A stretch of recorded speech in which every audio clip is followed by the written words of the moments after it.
that the definition of MSME has been changed.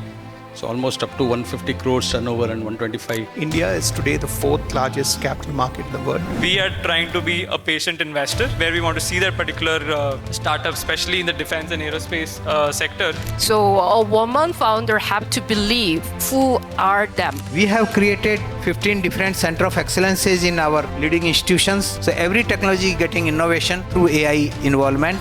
We also try and explain to the promoters that they need to be reasonable in terms of what they expect in terms of valuation, right? That we are increasing the cost of funding from 100 lakh to no limit. Ways of doing business should come with the disciplined way of doing business. Absolutely.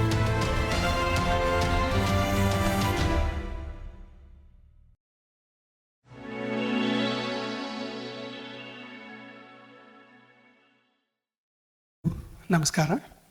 A very good morning to all the distinguished industry leaders, esteemed guests, and special invitees. On behalf of Laghu, Udyog, Bharati, Karnataka and IMS Foundation, it's my privilege to extend a very, very warm and heartfelt welcome to each one of you to the second edition of IMSCON 2025, being held on the theme Empowering India, the Future of Global Manufacturing. This conference is an integral part of India Manufacturing Show 2025, and we are truly delighted to have such a wonderful gathering with us today. May I now request the panelists to be on the stage, please. Shri Anurag Jain, IndusBridge Ventures, Shri Krishnan sir, Iyer, Senior Vice President, Product Relations and Businesses, National Stock Exchange. Dr. Mangal will be joining us shortly. And Kim ma'am, Mahima ma'am, founder, Unicorn Incubator, Seoul, South Korea. Can I request our moderator, Kaushik sir, to join us, please? Please take over the session, sir. Ellargu namaskara. Good morning. So this is one of a very important session, especially because funding is involved. So being a consultant myself for a lot of SMEs and startups, I find that funding is one of the key driving force for any business to success. So having known about these facts, we have kept this particular track today. Even though the topic is on aerospace and defense funding. Oh, I think Krishna Iyer is there. Sir, please come. Oh, sorry, Mangal. Dr. L.C. Mangal, please. Yeah. Please, sir. Okay. Dr. L.C. Mangal is the Director General of Technology Management, DRDO, Defense Research and Development Organization. So we have a very eminent panelist. I was talking about, as a consultant, my experience with trying to arrange for funding and all those things. So it's a very challenging environment today to talk about the funding aspects. Because there are a lot of intricacies which are there in business which needs to be worked out. And as I told you, even though the topic is on aerospace and defense funding, some things relating to general funding to other than aerospace and defense sectors also will be discussed. So the most focus will be on micro and small units. Since you people are already aware of that, the definition of MSME has been changed. So almost up to 150 crores turnover and 150 crores turnover is now considered as small. So it's a huge number. So we have a lot of 6.5 crores MSMEs which are there, unofficially there, numbers are there with the government. But if you go and see the Udyamadar portal, we see hardly 1.5 crores MSMEs registered. That means most of them still are informal in sector. This is one of the biggest challenge which is there in MSME, and getting funds is a big challenge because of this informal. So today we have experts with us who will be deliberating from their own areas. We have pulled one person from venture. Of course, in our National Stock Exchange representatives are also there. They will be talking about SME IPOs. And we have from DRDO who are catering to the funds relating to research and developments, especially in aerospace and defense related units. And of course, we have one visitor from South Korea, So she's running an accelerator there. So I think she will be in a position to talk about how we can have interaction with, India can have interaction with Seoul and how we can take it forward. Other than technology, even funding part also she'll be highlighting on that. So without taking much time, I would just go into the brief of introducing each of the guests today. So I have with me Krishnan Iyer. Shri Krishnan Iyer is a Senior Vice President, Products, Relationship and Business, National Stock Exchange. He is a seasoned financial service professional with deep expertise across business relationship management, risk management, corporate and investment banking, as well as private banking, wealth management and asset management operations, with a sharp focus on setting up and scaling operations, managing risks and nurturing clients and business relationship. He has consistently delivered strategic value across diverse financial domains. Krishnan brings a wealth of experience from leadership role at premier institutions including NSE, Alpha Alternatives and Mashreq Bank and the National Bank of Oman. His career reflects a strong track record in business, in building high-performance teams and driving operational excellence in complex regulated environment. He is a fellow chartered accountant, having earned his qualification in accounts and finance from ICAI. His robust skill sets spans portfolio management, capital markets, investment banking, transaction processing, and equities, positioning him as a domain expert in the financial service and industries. So I would like to welcome Krishnan Iyer. He has flown from Mumbai to attend this particular session. So I think we'll be having a very great session with him today. Sir, can I have? Afterwards, sir. Okay, fine. So welcome, sir. So we have one more eminent personality, Dr. L.C. Mangal. He is the Director General of Technology Management at the DRDO, Defense Research and Development Organization. Yes, sir. Welcome, sir. Welcome. Sorry. So is the eminent scientist, Dr. L.C. Mangal is the Director General of Technology Management at the Defense Research and Development Organization, headquarters in Delhi. Before assuming new role, Dr. Mangal served as the Director of the Defense Electronics Application Laboratory in Dehradun. He has contributed significantly to projects of national importance, including satellite communication and software-defined radio. For his exceptional work in the field of defense research, he has been honored with several prestigious awards, including the Agni Award and the IEEE Technologies of the Year Award for 2024. I think it needs a great round of applause, please.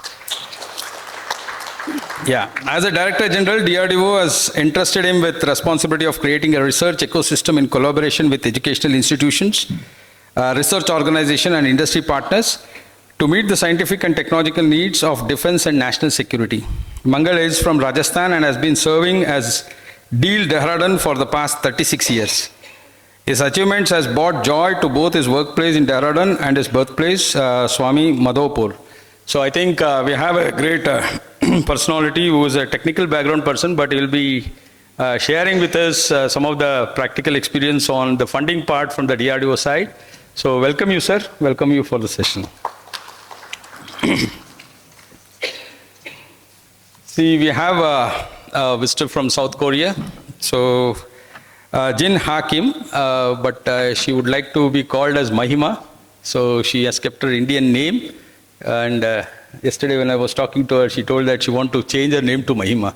So that's what she was expressing her willingness to convert her name to Mahima. And she's the founder of Unicom Incubator, but it's not incubator, it's an accelerator basically. That's what she told me. So she is working to the next level of acceleration process in the startup ecosystem. And she's from Seoul, South Korea. And she's the founder and managing partner, Unicorn Incubator. Unicorn Incubator is a cross-border startup accelerator company based out of South Korea, which serves, facilitates, and connects startups between India and South Korea. So Mahima is the Indian chapter chairwoman of the International Network of Korean Entrepreneurs, contributing to the entry of South Korea tech companies into Indian market. The Venture Business Association, that is Korean Venture Business Association, is the largest association of tech companies in South Korea. Also, Unicorn Incubator is the only startup accelerating company in South Korea focused on the Indian market. So it's our great pleasure to have her today. And Mahima is the founder and managing partner of Unicorn Incubator. She is recognized as one of the leading experts regarding Indian markets on the Korean startup scene, significantly enhancing the exchange between the technology markets of India and Korea through the Market Entry Accelerating Program, India Launchpad and Korea Launchpad. In addition, as a woman working in the technology field, she is deeply interested in the activities of female entrepreneurs in Korea and India. Therefore, she is working as a member of the Korean branch of the Indian Women Chamber of Commerce and Industry and is seeking ways to contribute to promoting exchange between female entrepreneurs in Korea and India. So we are glad to have you, madam, today. And today I would like to share with you that LUB Karnataka has signed MOU with Unicorn Incubator in order to take forward the relationship between Korea and India, especially in terms of engaging business and promoting more business environment and startup environment across both the countries. And last but not the least, our young person of today's panel, we have Mr. Anurag Jain, who is part of IndusBridge Ventures. And Anurag Jain is part of the investment team at IndusBridge Ventures, a venture fund investing across aerospace and defense, dual use and deep tech, energy, infra and mobility sector. At IndusBridge, he focuses on evaluating high growth opportunities, conducting in deep financial and market analysis, and supporting strategic initiatives that align with Indian deep tech and industrial innovation landscape. Prior to this, Anurag worked with VC Grid, where he collaborated with family offices and analyzed early stage startups across multiple sectors, including space tech, fintech, EV, and FMCG. He holds an MBA in finance from NMIMS, Mumbai, and is certified in financial modeling, valuation, and investment banking. So we have an young person who will be deliberating on a very important areas, especially their venture funding, which funds most of the startups on defense and aerospace linked industries and also EV industries. So it will be great to have the congruence of all these four people sharing their thoughts and experience for the next 1 hour. So I will just set the tone for today's panel discussion. So the panel discussion will be for 60 minutes, that's 1 hour. So each of them will be given 10 minutes time to just share their views and express their companies, how they can contribute towards funding and all those things. And after that, I will be interacting with them for with a couple of questions, and then the floor will be open for questions from the audience. So you participants also can raise the question at the end. So it's totally for 90-minute session, including formalities, all those things. It's for 90 minutes. So actual panel will be for 60 minutes. So that's where the discussion takes place. So if everything is set, we can start the panel, I think so. Thank you.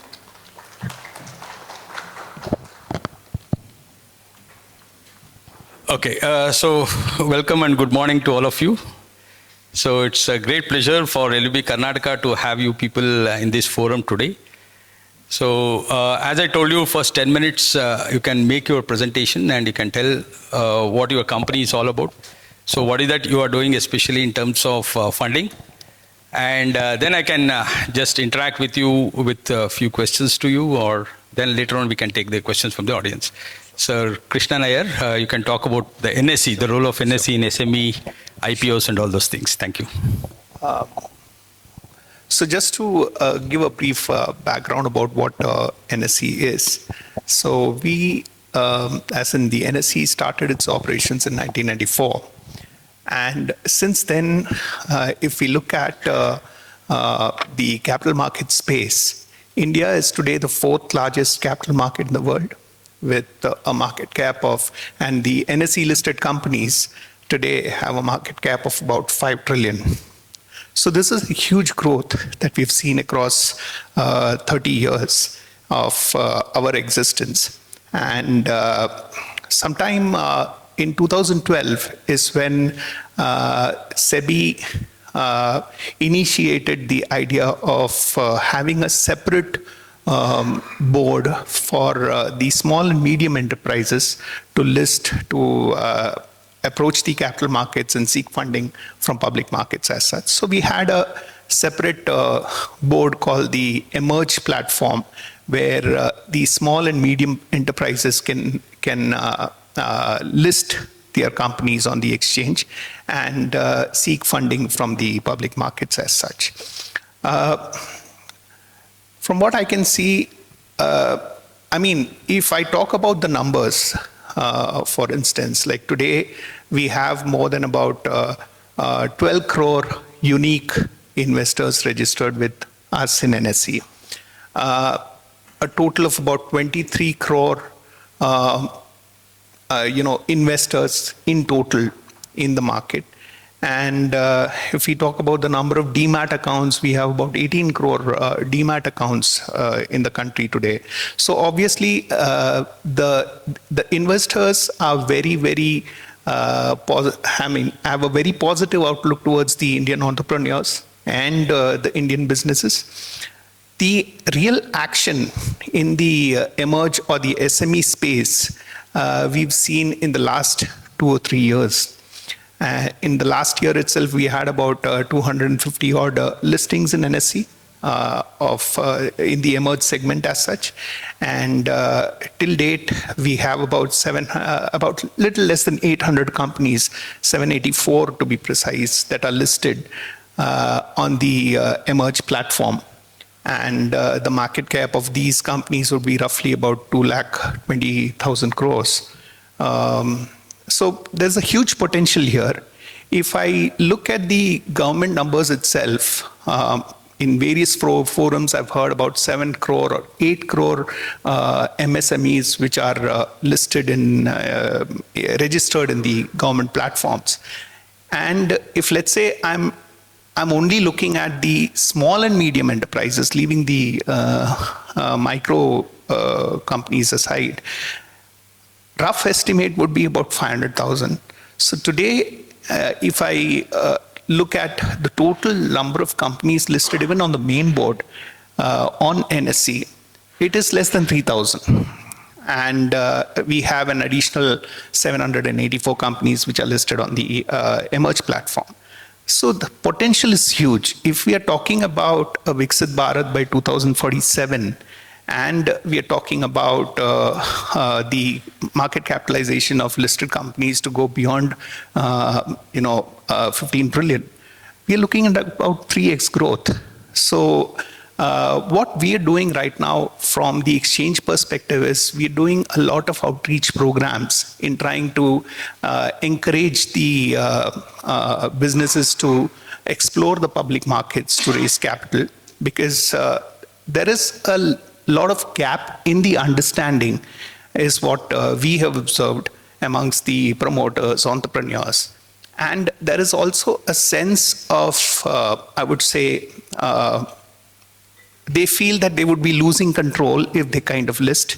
So these are the kind of, doubts which we try and, clarify and make them understand that listing is one thing which is going to give them a bit more confidence amongst the approaching banks, for instance, or approaching the export market as such. A listed company always kind of gives a lot of confidence to the other counterparty as such. And these are the kind of nuances which we try and explain to them, and try and encourage them to approach the public markets to raise funding. I would again say that, with the kind of entrepreneurs, with the kind of businesses that we have seen across the states, across the country, I still feel that, there's a long way to go in terms of, increasing the awareness and making them approach the public markets to raise funding. We are still at, I would say, in the very beginning or in the very start of the big splash that I expect us to do in the next 2-3 years for sure. That's great. That's what one thing. It's almost around 2 trillion. You told about the market caps and almost around 700. 5 trillion US dollars. 5 trillion US Oh, it's dollars. 5 trillion. Okay, so almost around 700 listed companies are already there, and it's one of the cheapest sources of fund with less risk, right? Yes. That's what, So, from a cost of funding perspective, yes, it is cheaper than, let's say, seeking funding from banks in terms of loans. However, the disclosure requirements, the compliance requirements are much more. And that's the reason why listing actually kind of gives a lot of confidence to lenders, to investors per se, because there are certain requirements on the part of a listed corporate to disclose on a periodic basis their results, key discussions, the board meetings, etc. They are supposed to kind of disclose it to the exchange, and this makes it more transparent for the investors to actually understand what the company is doing, where is it headed, and what are the growth prospects, etc. so you mean to say ease of doing business should come with the disciplined way of doing business also? Absolutely, absolutely.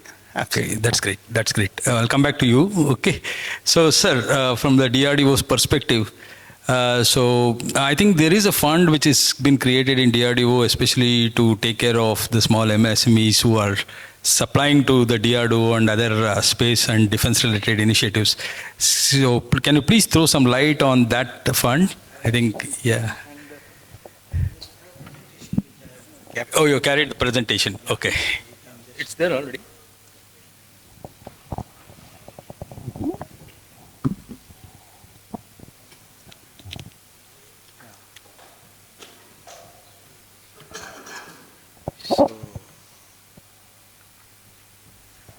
Dignitaries on the dais and my friends in startups, MSMEs and industry, audience.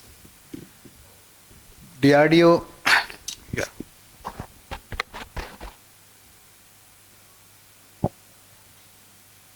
Next.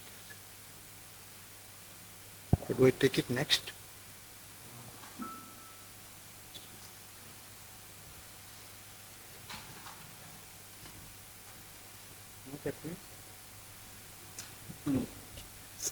Screen change.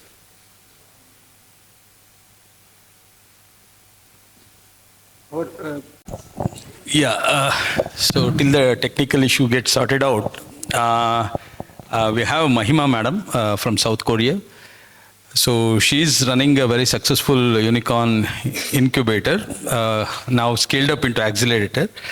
And she can share some of the important things about how Korea is connected with India in terms of startup ecosystem, and how there can be a joint program between India and Korea, especially in terms of innovation, technology and funding aspects, basically when it comes to the question of, so how government of Korea and how your incubation centers can help us in funding and start up with the ecosystem in India also, with a joint program with Korea and India together.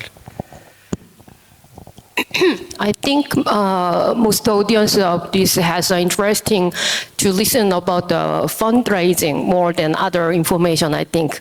So if you have interesting to raise fund from Korea, there is two ways. Raise funding from private market, from the venture capitalist and accelerator directly, and or you can raise fund from our government side, because I think most of Indians cannot guess how much old society of Korea. We are average age is 47. It's a huge problem about this in our society.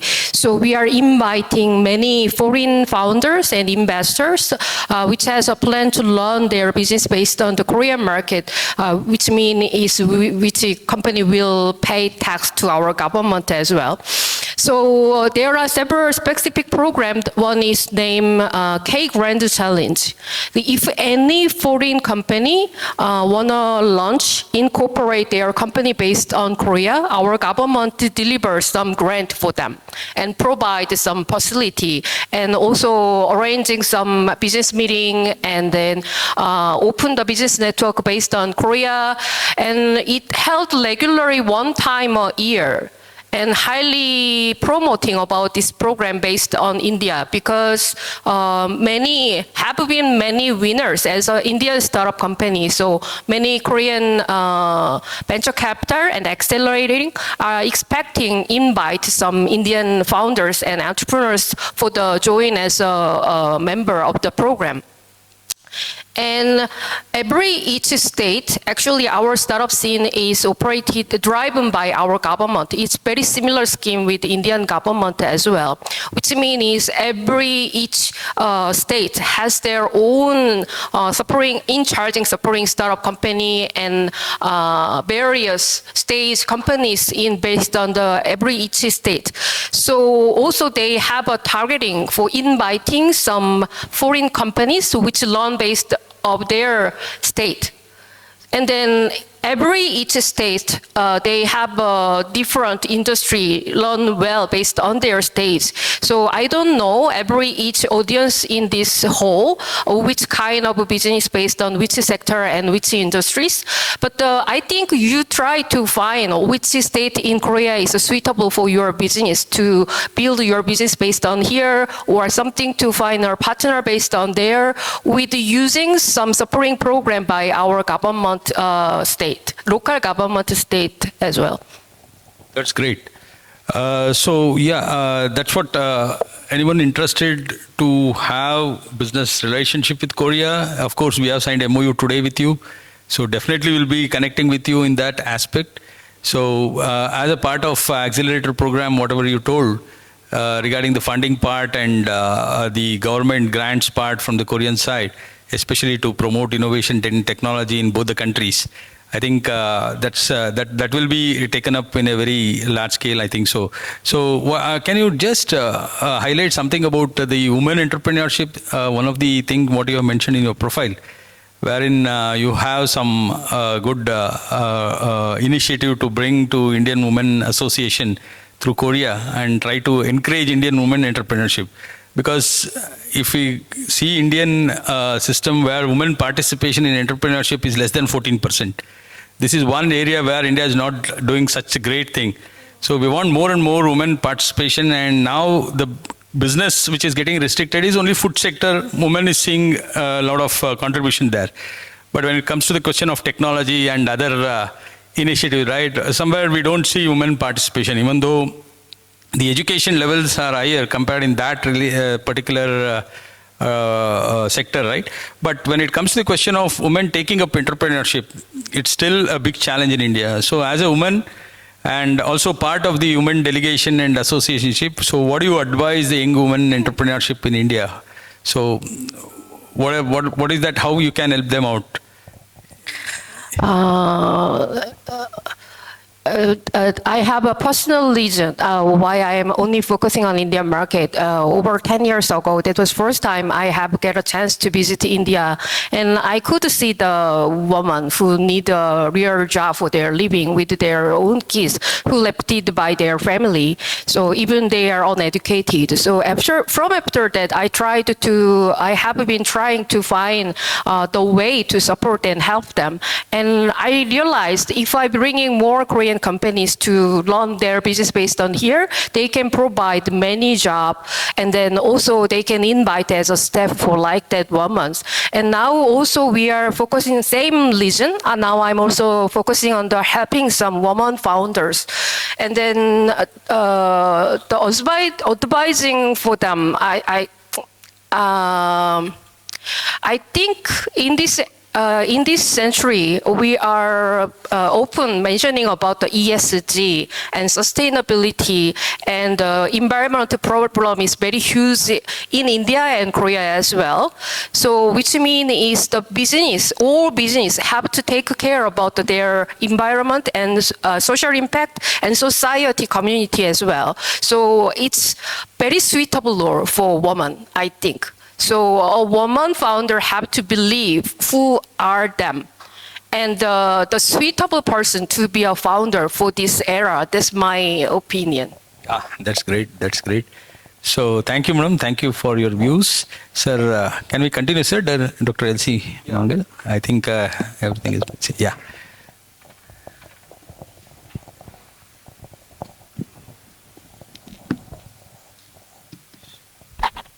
So,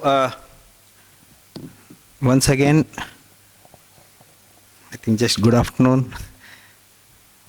My dignitaries on dais and in audience, startup, MSMEs and industry colleagues who are really doing great work for indigenization of our various types of systems. We have seen tremendous progress in indigenization in defense technologies through our industry with handholding by DRDO. As you are aware that DRDO has been doing R&D for last 65 years. Initially we were doing end-to-end systems development with our own strength because there was very little which was there in our industry base with respect to doing R&D. So everything was done in-house.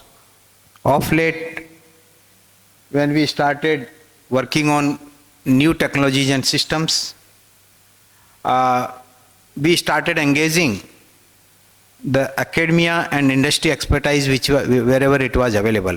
But still it was at a very, very smaller scale.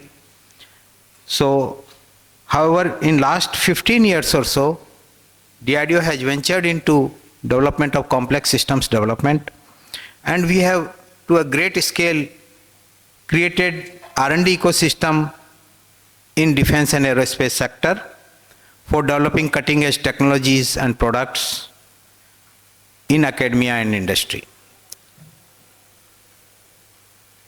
As we know, the technology matures through these 9 levels of development, right from basic principles to the system being tested in operational environment. So all the steps have to be implemented if you want to mature the technology and bring it into the end user. In our case, for defense applications, it is the armed forces and our homeland security agencies which are the user. So there are various methods by which DRDO has been helping the industry to engage with us for R&D. In complex systems, we have been promoting the development with the industry right from the beginning through a concept called DCPP, which is a development cum production partner, so that there is very little time wasted in technology transfer and the industry understands the complexities of development, the documentation and the production issues. So this is very, very good method which has been successful in last 5 to 8 years. Lot of systems have been developed through this route. Then whatever technologies are available with DRDO, we have been giving them through TOT initiatives to whichever industry wants to do a production. So very friendly initiatives we have taken in the TOT. And then various projects which we have created for joint development and joint ventures.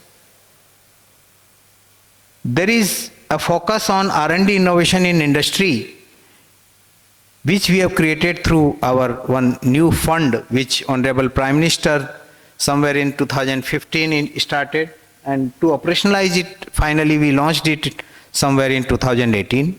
This is a very promising scheme where we only focus on startup and MSMEs to work on cutting edge technology development in all emerging areas, deep tech areas, and also we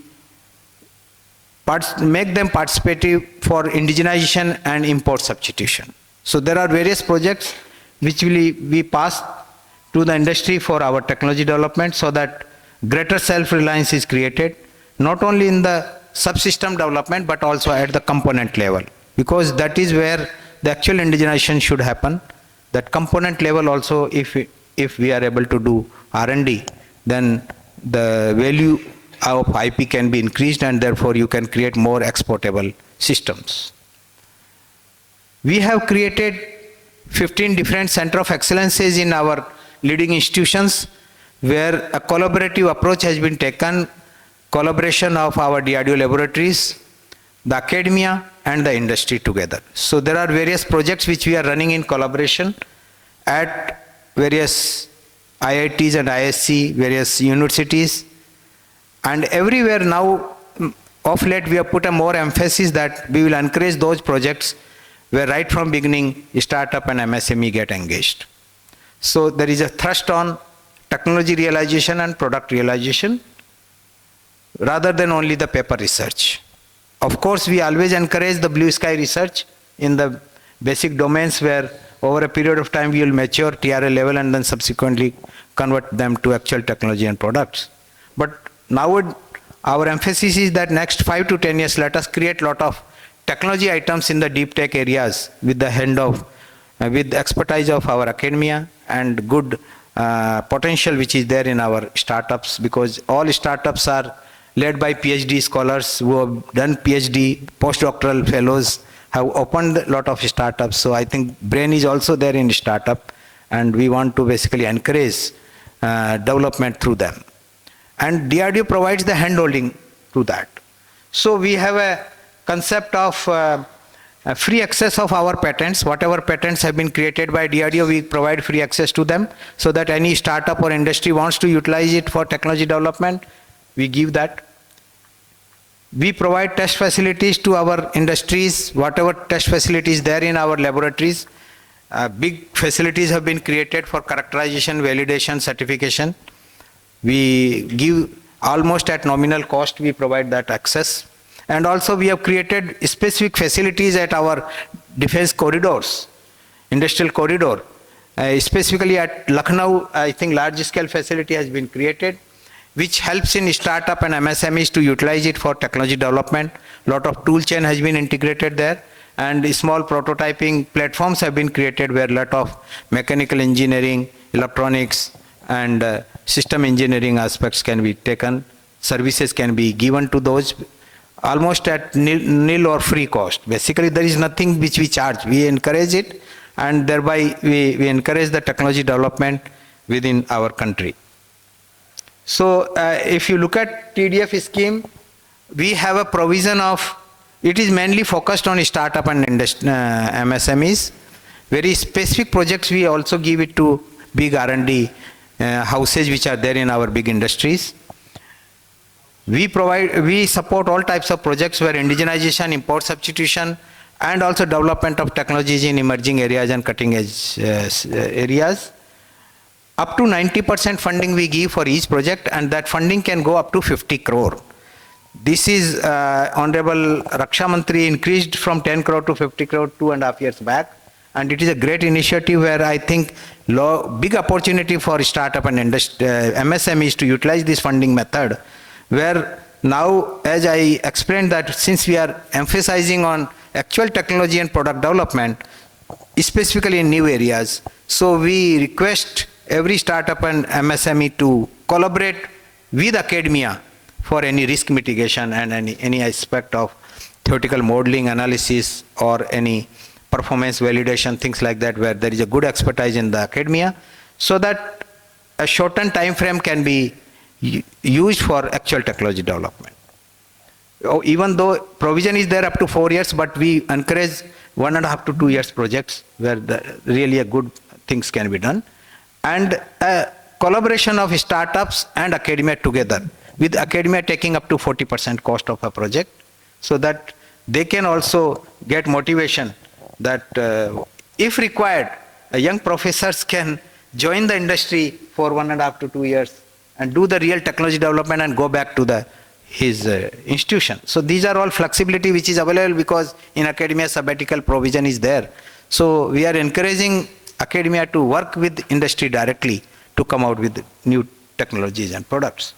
And as I explained, DRDO has got vast pool of expertise, so we do a mentoring, hand-holding, reviewing of various projects, and wherever there is a risk, we provide them the solutions.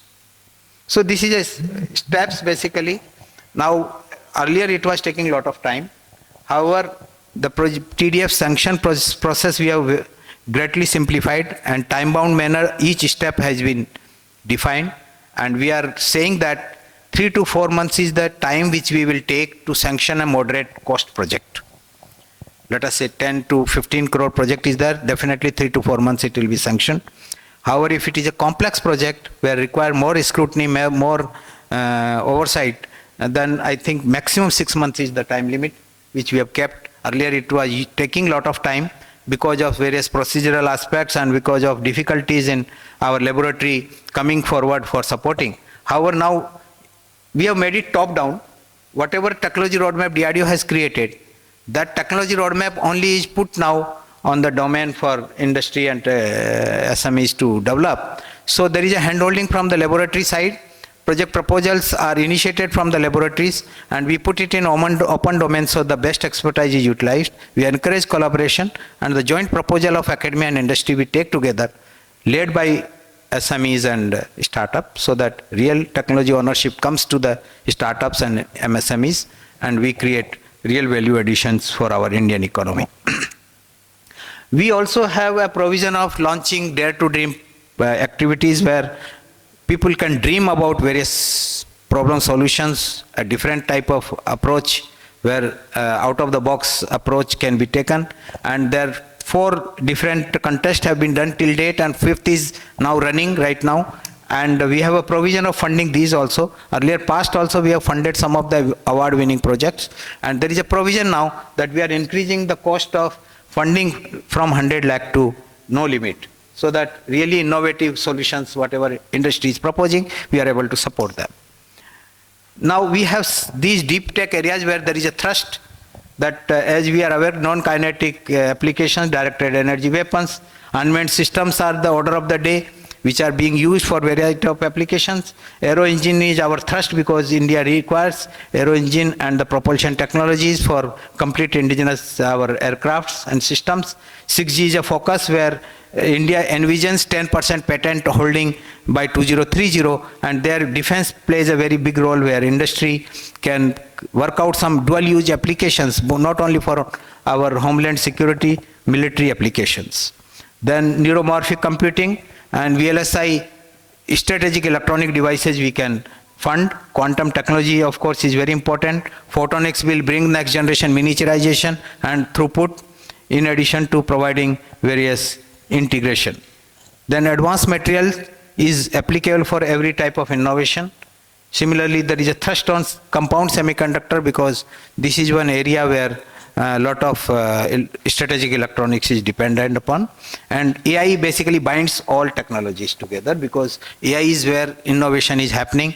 So every technology is getting innovation through AI involvement, and there is a race. AI and semiconductor each are complementary to each other. Innovation in AI brings progress in semiconductor and vice versa. So a lot of things are happening. So we support all types of projects. As I explained, there are 15 Center of Excellences in our DRDO, which we have prepared across the country, and in future we will be expanding them. We are bringing very, very focused activities at every center, where every laboratory is owning a particular vertical in a center, so that there is a roadmap of technology which are being realized. So we are now taking various initiatives. As I explained already, the TDA process has been simplified. We are now taking a concept of patent to product. We encourage those projects where there is a indigenous patent, either in DRDO laboratory or with the startup. We encourage developing products through them. We have strengthened our DRDO DIA COEs to link it with DTTC, which is a Defense Technology, Testing and Technology Center at Lucknow. And we are integrating a lot of tool chain and test facilities so that our startups can have easy access to them. Now we are launching focused technology development projects at DIA COEs, and we are extending our TDF activities to Of course, this has not been done, but we are planning to extend TDF facility to our academia faculties also, so that real good work can happen there. Industry can also approach our DISOEs for military technology projects. So this also provision we are going to make soon. Then we are now encouraging sumoto proposals. Of course, this process has not yet been approved, but in the next 2 months or so, we are hopeful that our sumoto proposal acceptance will also start. Thereby, industry will have innovations, and those innovations we will honor them through suitable funding.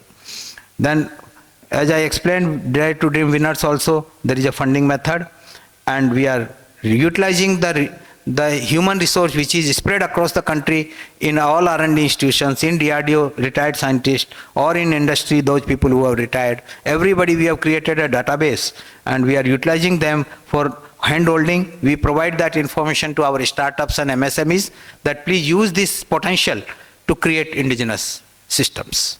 So this is how DRDO is working on funding and encouraging indigenous systems, and I think we need to always keep in mind that Honorable Prime Minister wants leadership role in various deep tech technologies, and therefore this is the method where we can utilize this. And the recently announced RDI scheme, Research, Development and Innovation, which is basically targeted for industry to utilize the fund of 1 lakh crore, where industry will be given almost free loan at very, very nominal cost. I think that fund also, once you start utilizing, then it can accelerate very fast with a combination of grant aid from DRDO and some funding from RDI. Really great systems can be developed. So I call upon everybody to utilize this potential. Thank you. Thank you, sir. Thank you for a very crispy presentation. Within 10 minutes, you run across all the schemes, whatever is there from the DRDO side.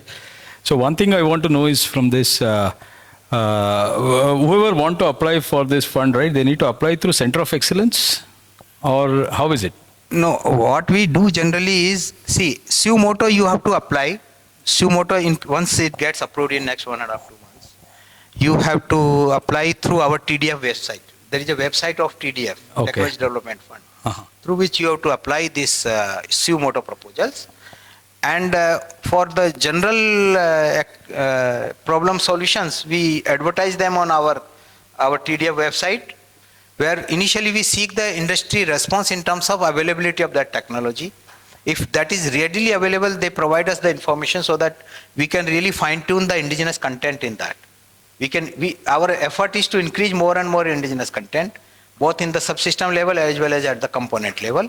So once that particular response is received through TDF website by the industries, then we fine-tune, create an actual actionable specification sheet, which we subsequently publicize in our DevPro portal, as well as link is provided at TDF website.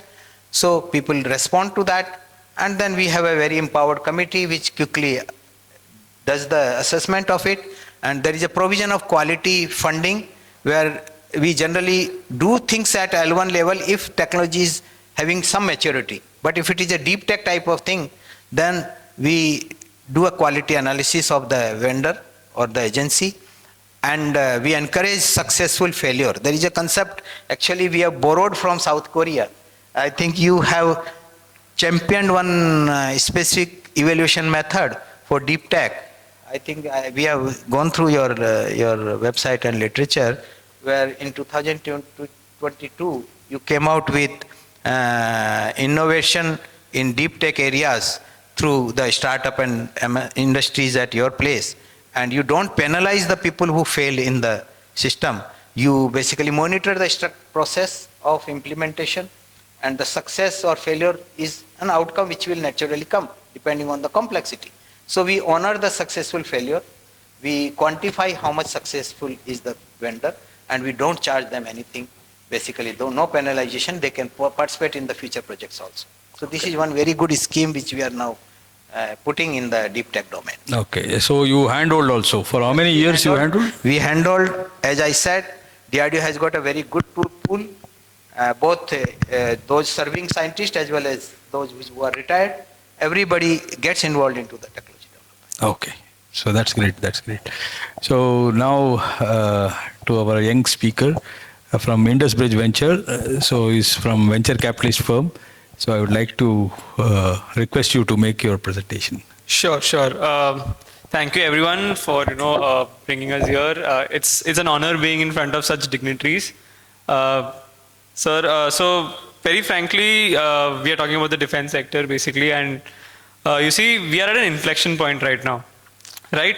We see that the shift is driven from a powerful combination of geopolitical imperatives. There's strong government policies also that are making this defense sector grow at a rapid pace, and that's where we see that there's a major challenge that comes to these defense companies basically, and that is capital, right? And at IndusBridge Ventures, we are trying to bridge that gap because you see, right, defense companies usually they take a longer time to go to the product, go to the market. The product takes time for them to complete the testing, get patents, process complication certifications and everything. So we're trying to bridge those gaps with not only our global network, but also at the same time we're trying to do that by bridging the gap with capital. We have a particular fund. We are a venture capital fund. You see traditional VCs where they have short horizons and they are looking for companies which can give them good revenue or good growth, good returns at the same time. We are trying to be a patient investor where we want to see that particular startup, especially in the defense and aerospace sector, to grow with this capital and make not only India as a manufacturing base, but also become the technological innovation hub for India. So that's how IndusBridge Ventures is working around. And so you see the market as well. The defense market is around $27 million, right? And by 2033, it's going to be double. It's going to be around $54 billion market. And you see, there's a lot of scope for innovation. There's a lot of scope for technological advancement. There's also a lot of scope for commercial usage of these particular technologies can be used by common man itself, right? And that's how we've seen, as even Sir mentioned, the Prime Minister's vision of Atmanirbhar Bharat, right? That's what we support as well. We want to make India a manufacturing hub, a leader in technological innovations at the same time. And at the same time, if you see, there are a lot of government initiatives as well as, as DRDO, there's Technological Development Fund, there's IDEX Challenges. If you see, even for IDEX Challenges, has supported around 600 startups. And that resulted in more than 1,000 startups to be launched in this particular sector itself. That shows a great initiative for this country to move towards such a technological advancement at the same time. At IBV, what we do is we mainly focus only on aerospace, defense, space tech. And this is basically because we have decades of experience. The team has decades of experience, global network at the same time. And we want to leverage this network to these startups and bring them efficient capital with them. With this, we also, look to become a catalyst in this particular system. And that's how IBV would want to partner with them. So great. One quick question to you regarding the funding aspect, especially when it comes to the question of startups. So at what stage of startup you fund? Is it early stage startups or the innovative idea stage or brainstorming stage? So what stage you try to fund the startups? So we come anywhere between early stage and growth stage. So we call them the early growth stage startups. Okay. These startups usually have either patents ready, they are already in the market, they have good purchase orders. What we majorly focus on when we are also looking at these particular companies is the founder's background, right? Okay. Because the founders need to be very credible. The product has to be also very viable. The advancement has to be viable for us to even look at that, okay, the market also has dual use, applications, because it's not only about the defense, but if there is a dual use for commercial, use case as well, there'll be a lot of growth for that particular company in terms of revenue, as well as for them to increase the scale and be a major export company for India as well. Okay. What about MSMEs? Because if you see the statistics, right, 80% of the MSMEs are all informal. Yeah. They run still informal way of running business without any proper keeping of books of accounts, getting audited, not filing compliances and all those things. So what do you say about that? Because they are the people who are actually in need of funds. Yeah. Okay, so there is a stereotype, since I am a consultant in that area, right, I always find that whenever a client comes to me and asks for funding, right, if I talk about venture, they say, sir, it's very difficult to go to venture. Tell me some government schemes where we can go and approach for funding. So what do you say about such type of MSMEs? Are you people interested to fund them also? Surely, with sure. some conditions or something like that? So what we also want to look at is this way as well, right? Innovation is everything, especially in the defense sector, right? And at this point in time, when these MSMEs, and that's what our motto is as well, bridging the gap of capital between for these defense sector companies, right? There's a lot of expertise gap that is there. There's a lot of hand-holding gap that is there, and that's where we want to leverage our global network. We want to leverage our network in the government space or in the DRDO space, or anyone in this particular sector, and help them and handhold them to growth. So that is how we want to do it. And obviously, startup at the same time is obviously a challenge in itself, right? Building a startup, especially in such a advanced kind of a sector, you do want to be ahead of everyone. But obviously, everyone needs mentorship at some point in time, and we'd want to partner with them at any stage they come. Good. So you are even considering the MSMEs also, micro and Sure. small, basically what I am focusing on. Okay, good. Sir, coming back to Krishnan ji, regarding the SME IPOs, there are still some myths which are there among the MSMEs. So whenever we go and meet people and ask them to go for, why don't you think about raising funds from markets, especially through IPOs and all those things, there is a myth that they find that the compliances which needs to be fulfilled, right, it's highly difficult for them to achieve because of a lot of criterias which like turnover and the net worth and all those things, whatever is there for listing purpose, right? So is there any relaxation things which will be there for some micro units or small units to go for listing? Because the definition has changed now. Larger and larger people are coming under the definition of micro and small, but we are willing to go for market to raise funds. So is there any relaxations or something like that? As of today, the way we look at it from the SME perspective, it's already watered down as compared to what the main board compliances are. And as far as the SMEs are concerned, the disclosures, once they list, it needs to be done once in 6 months, whereas in case of main board, it's on a quarterly basis. Actually, what happened last year was some mindless speculative activities in the SME space, as a result of which there were some tweaks to the regulation made by the regulator. So based on that, again, the minimum, I would say, profitability criteria has been set up. A minimum EBITDA of about 1 crore in 2 out of 3 years. And again, there is a cap on the amount of OFS that the promoters can do. Now, these are all based on what happened in the last couple of years in terms of mindless speculation.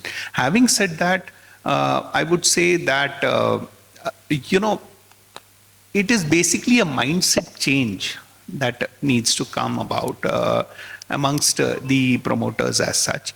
Because what's happening till now is that with absolutely no disclosure requirement, the focus has been more on not disclosing much of income, reducing the tax outflow, etc., etc.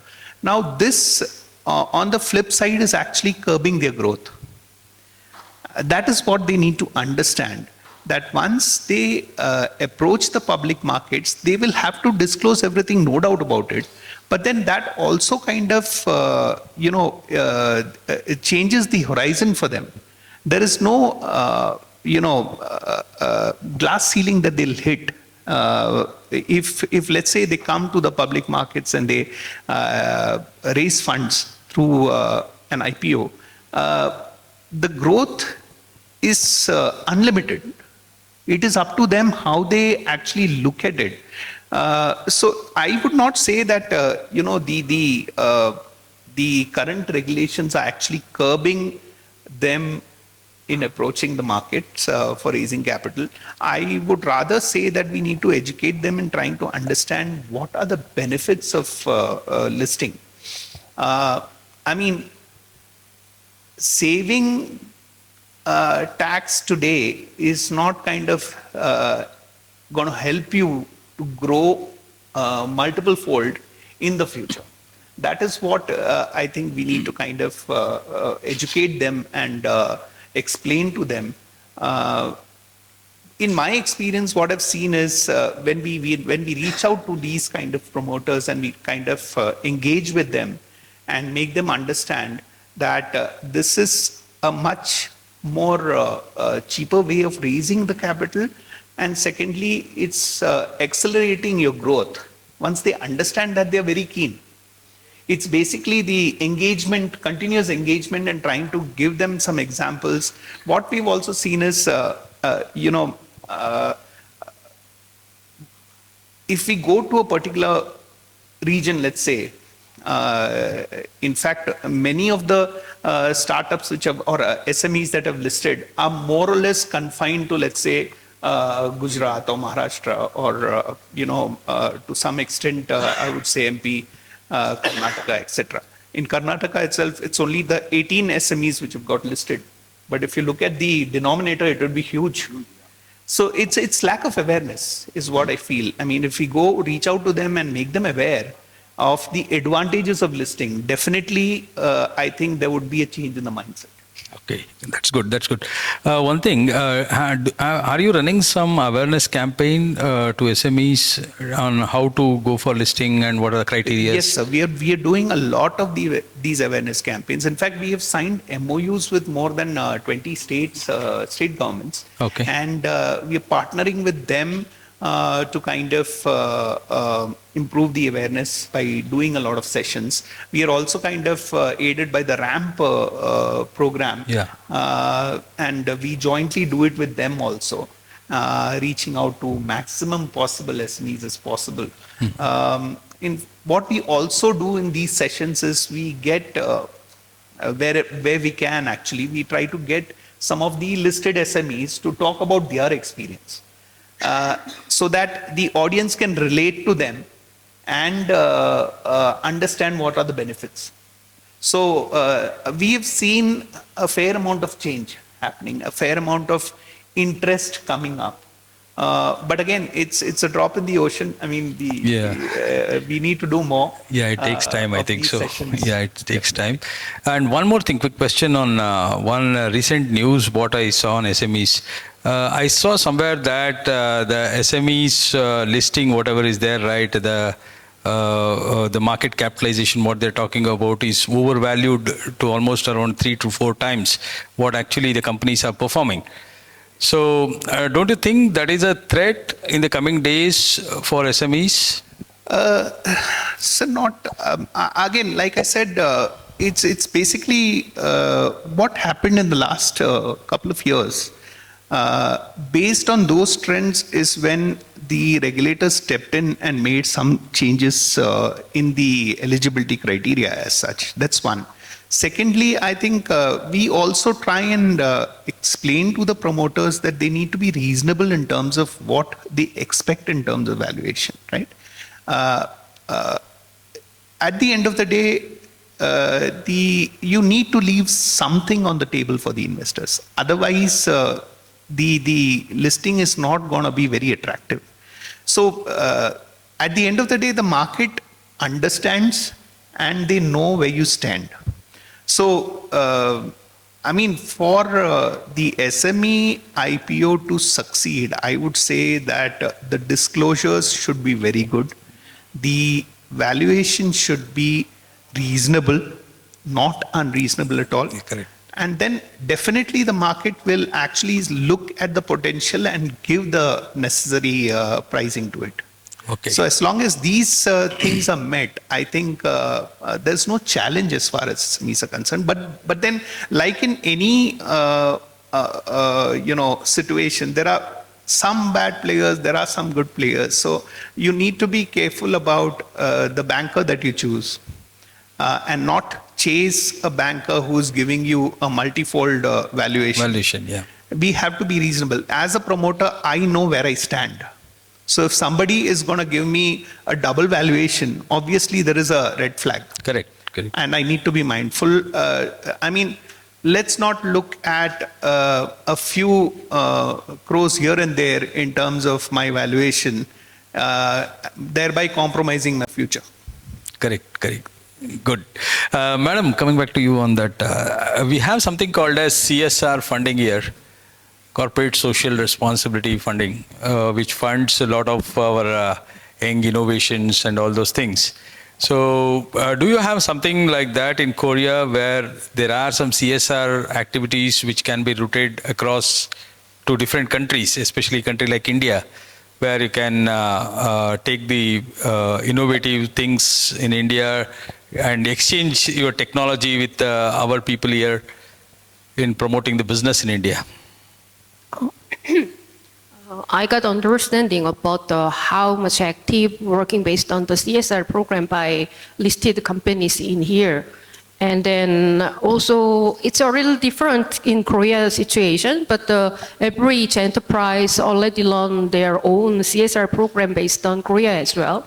But I want to explain about this then, about the CSR environment in Korea. Actually, in Korea, just limited venture capital has an understanding about the Indian market and targeting to find a good deal to investment in with there. And then especially social impact fund, very highly interesting, find a good deal to investment in based on Indian market as Indian startup companies.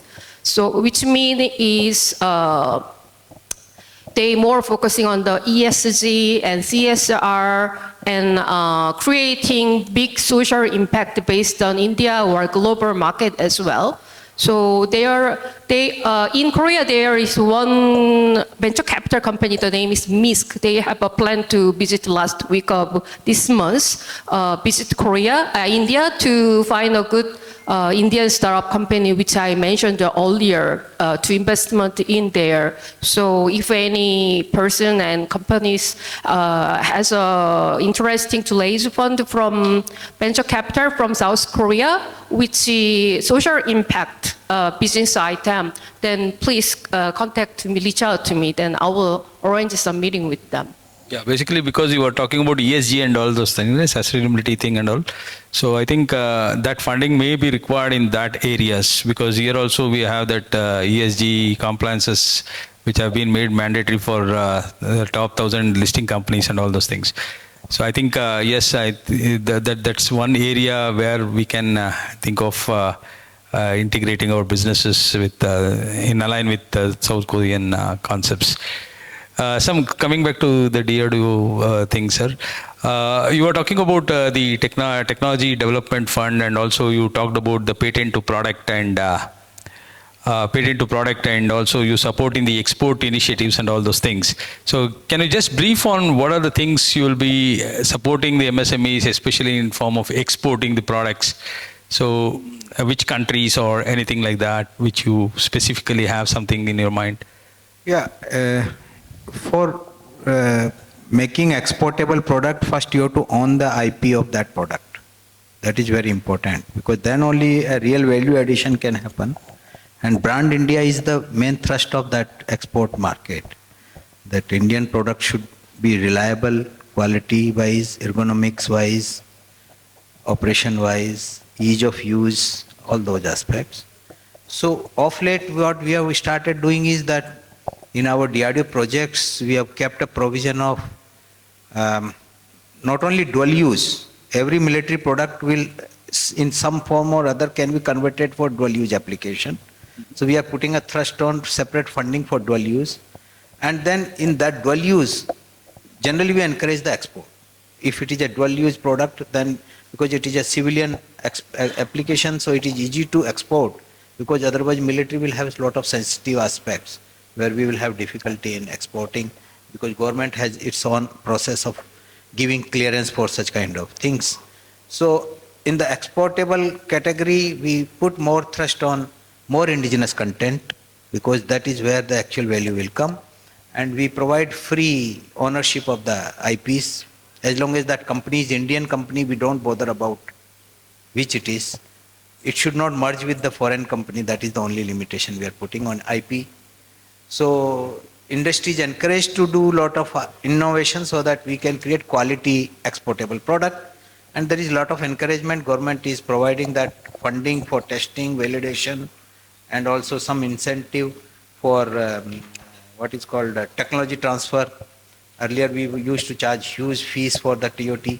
Those all have been simplified so that our export market increases. And friendly countries are actually issues which are decided by our foreign ministry. I think that there we have no say. But whichever country is we are allowing export, I think good products based on their need, because you have to study the environment of every country, what type of products we can send there.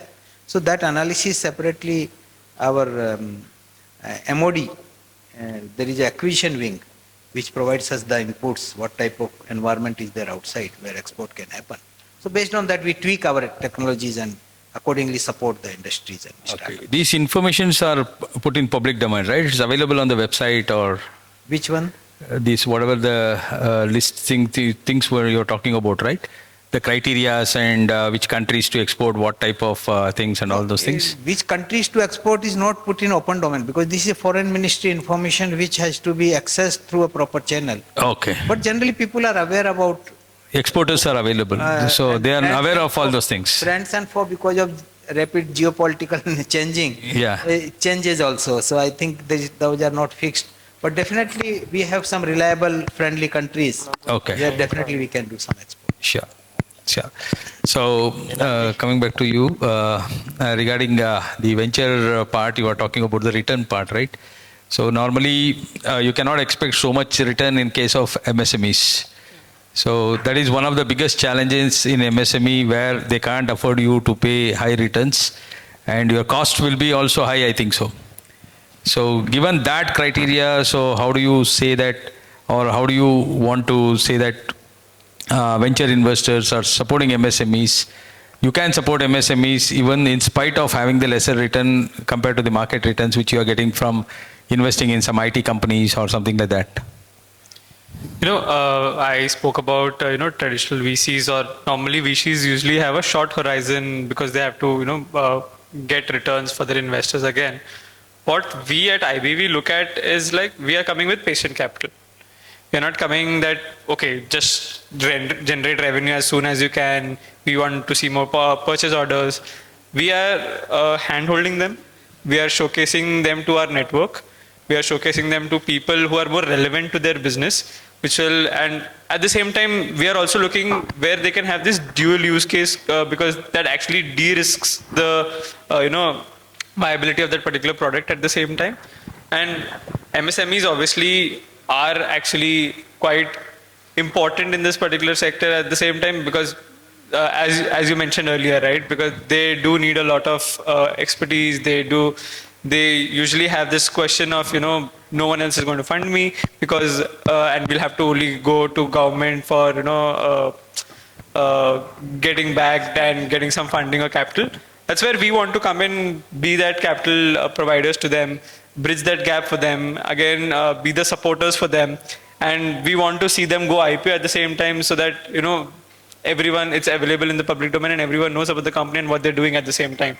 So that's how I see that. So you don't give relevance and importance to the cost part, cost of capital and all those things. Obviously, when you're building such technological advanced products, there's always a lot of cost that is there. And that's where we also see that we want India to become one manufacturing base where it's because it's not only a country where there can be cost effective measures that can be taken, but and technological innovations can happen based on that.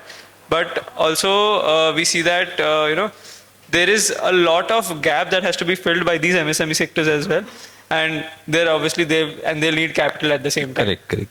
Yeah. And it's about risk, right? The more capital you put in, there are high chances for you to get returns on those lines. Yeah, that's interesting actually.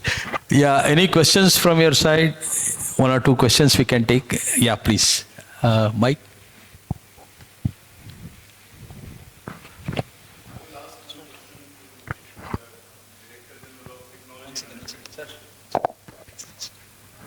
Yeah.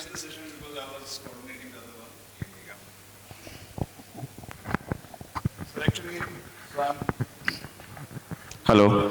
So my name is Jitendra Singh. I'm with Laghu, Udyog, Bharati, Defense and Aerospace. So the voice of the industry is they really would like to know if TDF is for real, number one. That means the how we actually award the funds to the industry, particularly MSME sector. And what are the key challenges that they're facing? Because some of them have tried getting clear. What are the key challenges and what are the key reforms you're doing to ensure that these TDF funding for meritorious ideas are awarded to the industry? That's my, and it's really the larger part of the cross-sectional industry. Thank you so much. Yeah, actually I have explained while giving the presentation, and we have drastically simplified the sanction process. We have a TDF website where periodically we list the problem statements with one-page statement, which basically provides industry feedback in terms of technology readiness which is available if any solution is required by DRDO. And we are now focusing more and more on deep tech and new emerging technologies. Along with that, very specific aspects of our services requiring indigenization of those components which are in our in-service platforms, and there is a difficulty of maintenance, whatever. So those indigenization things are all listed on the website.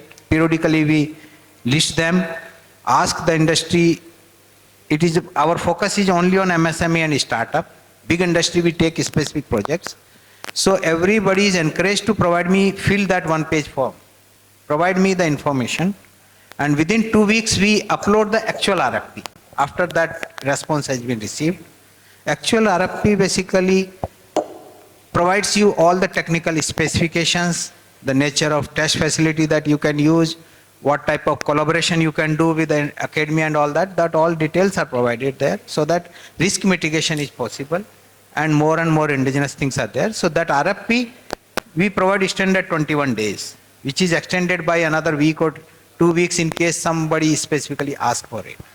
So within 1 to 1.5 months we are able to receive all the responses, and within 2 to 3 weeks we evaluate them and then give it to the recommendation committee where cost negotiation can happen.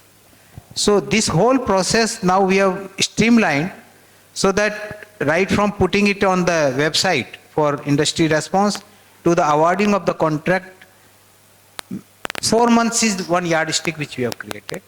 That majority of the projects it will be 4 months, and very complex project, high value projects having more collaborative agencies, 6 months. If we want to award the project, it will be 6 months, otherwise we will say that it is not required.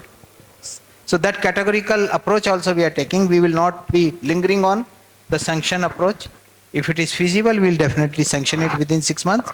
And we are encouraging risk taking by the SMEs and startups, especially in deep tech areas, because their TRL level is very low, and there are a lot of innovators in the form of PhD scholars, doctorals, new graduates from industry, from academia who are just joining the startups and all.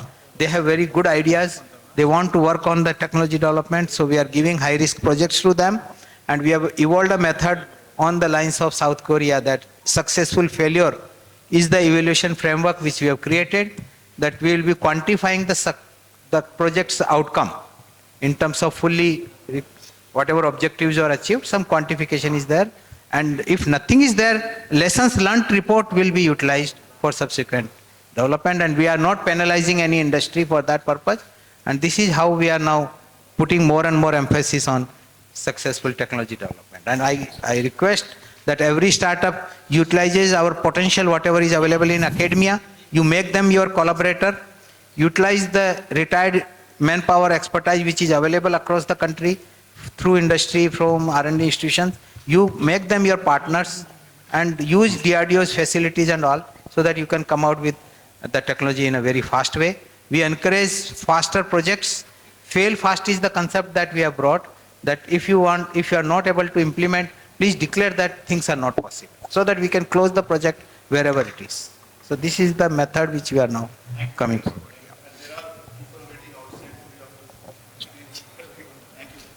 Sorry, Mahima Madam has to leave for another technical session. So we would like to honor a small memento. One small intervention. Madam needs to. So I would like to ask Mr. Anurag Jain, how should Indian startups position themselves, especially defense startups, for the foreign FDI, given the defense restrictions that we have for FDI? One question I have for the moderator himself. Is there a predictable cash flow management for the delayed cycles of PSUs that we usually see in defense sometimes, especially for SMEs? One question I have for the gentleman from NSE. What happens if NSE gives visibility to defense-specific companies with an SME board or something like that? And can you securitize or commoditize defense contracts so that liquidity is, easiest of all for SMEs especially? And I would like to ask gentlemen from DRDO that can you infuse domain experts into very promising startups, just like DARPA does in America, like retired scientists or some more hand-holding, but on a private side? Thank you. Yeah. So answering your first question about the FDI approval and everything, right? So the government has launched many initiatives by the name of Gift City Fund and other initiatives as well, where specifically in the startup ecosystem or the MSME ecosystem, they want to fund and have more foreign investments so that they can bring in more capital for that particular company, and at the same time it'll be a great initiative for them to grow. Obviously there is more scope for such policies to be implemented, but at the same time for these startups also to grow, they should first launch their product in this particular market in India itself, right? So as Atmanirbhar Bharat, make in India is everything that we need, right? Having these Indianized products in India would actually contribute for them to go for an exports again after that at the same time, and that would bring in confidence, and that would bring in more FDI investments in India rather than just going through a fund or something. So that is one way of looking at it. So if you want to answer the second question. Second question is what the cash flow you told. Yes, sir. Is there a predictable cash flow model for the delayed payment from PSUs? No, actually, there are some recent changes in the Income Tax Act also, wherein the 45 days bridge is there, right? The gap, whatever is there, that you should not recognize it as an expense. And you need to pass over that to be taxable part for the companies, instead of giving benefit for them to claim the expenses of not paying within 45 days. So yeah, definitely that is there, and there are something called as trades. Have you registered under trades, trade receivable and discounting system? There is one trades which is there for MSMEs especially, wherein it works like a factoring model, wherein you can discount your invoices and you can get the cash for discounting the invoices which are due for payment after 45 days and 50 days. So I think, which one? Yeah, trade receivable exchange. Okay. So I think that's one more area where I think you can get registered with. For MSME, they have made it a free registration, wherein you can select the factory agents, and they will list out what are the interest rates at which they will be discounting you, and wherever you think it's feasible for you, where you think that it's at a competitive rate, you can discount it and get the cash into your inflows, so that you can use it for a better working capital management. So that option is there. So I think I answered your question. Can you please repeat your question? Actually, I didn't get it. Sir, what happened?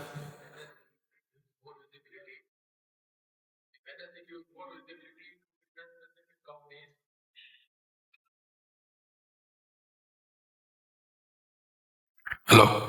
If NSE gives more visibility to defense specific companies, and can you securitize or commoditize?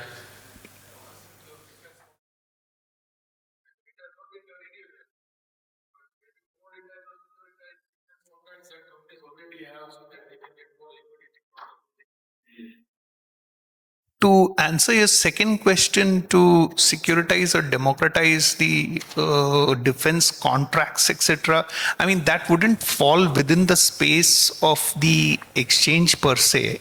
For what we are dealing with are securities, and within the securities framework as defined in the Securities Contract Act of India, right? So that is one part which may not fall within the scope. But as far as we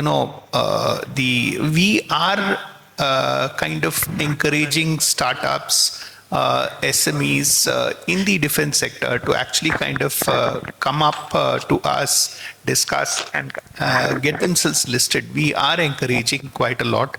And I think even in the indices, we have a segment which talks about defense, but that again would be related more to the main board. From a SME perspective, I can always say that we are very, very receptive. Like, for example, if I say that, if I say that I look at a prospect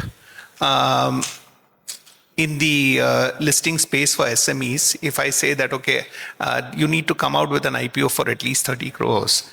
But if we are talking about a defense company, a defense startup, we are happy to kind of,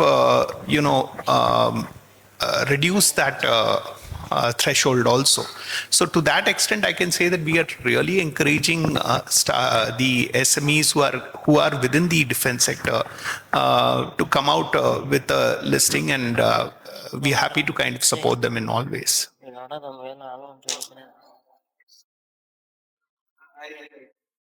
I think my part of the answer is that while doing the TDF projects, we have a panel of experts who are drawn from our retired scientists, those retired from R&D institutions as well as from industry. We have expert pool who provide us the project monitoring support, and we provide access to the details of those scientists who are willing to participate in hand-holding and also for technology development with the industry. So it is up to the industry to hire them. So we provide that opportunity, that information is available freely. Please utilize that. However, as a standard method in our framework, already they are on board with us in our various monitoring committees, hand-holding, periodic visit to the industry while doing the evaluation whether they are stuck with some problem. So all those aspects are already there, and if industry further wants their services to be utilized, please hire them. We provide you easy access to that information, whomsoever you want. I think you can utilize that potential based on the market trend that is there. So there is no bar. I think that is dependent on them. If they are feeling that they should participate, you can always use their potential. Hope the question is answered. So any other questions? Any more questions? Yeah. We are doing in services right now. If I enter into the company, I will to start up. What is the criteria for mission and long-term mission? Please repeat. If right now I'm doing the service sector for aerospace and defense. If I started for any manufacturing for aerospace and defense, what is the criteria for company missions and long-term vision? company's mission and long-term Long-term vision. vision. That is up to you to define it. Yeah. I have some idea. So I have to elaborate. If I start us, what long term or seed term? See, What- startup has its own objective, whether you want to work continuously on innovation or you want to work on specific innovation and then become a production house. So it is up to you, based on your vision and your expertise and to pool. I think generally if you look at the West and the US model, the startup generally keep on doing new innovations. So they part with their IPs, whatever they have developed, to a bigger industry to absorb it, so that actual products are created by the big industries. And startup are having ownership of the IP in that. They get royalty and whatever which is possible. And then they move on to a new technology development. So If this is that- how startup basically work in US. But here everybody wants to basically grab the production order. That is what the mindset in India is, that any startup who is doing some technology development, by whichever funding method it is, they are expecting an order from the government. And you know that government has a limited requirements. You need to analyze the market and accordingly work for you have to set your own objectives. I think that is how you have to work. Maybe you can explain him further. I really don't know how a startup should create their own objectives. It is up to you.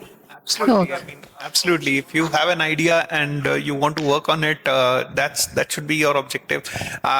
From a SME which comes to us for listing, what I would say is that in some cases we've seen that completely unrelated business is there in the objects. Yeah.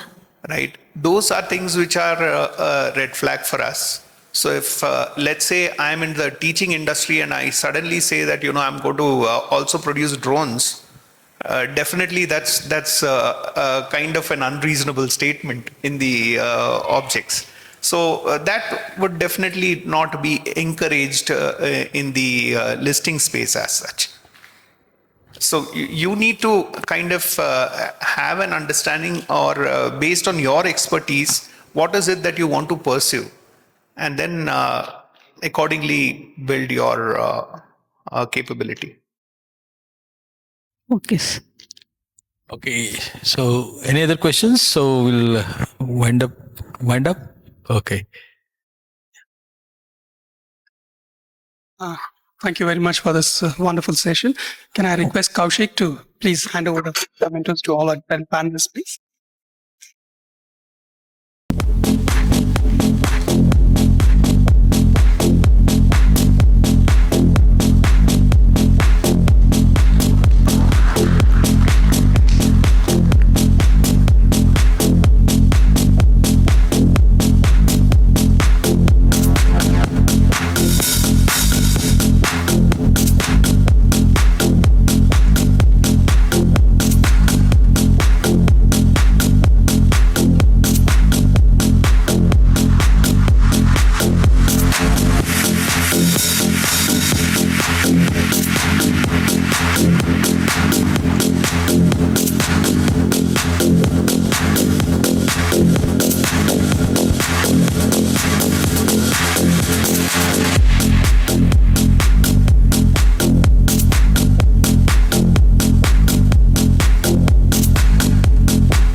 Thank you very much. Thank you very much, sir. I request all the delegates to kindly join us for lunch, which is at the Gulmohar Hall, just right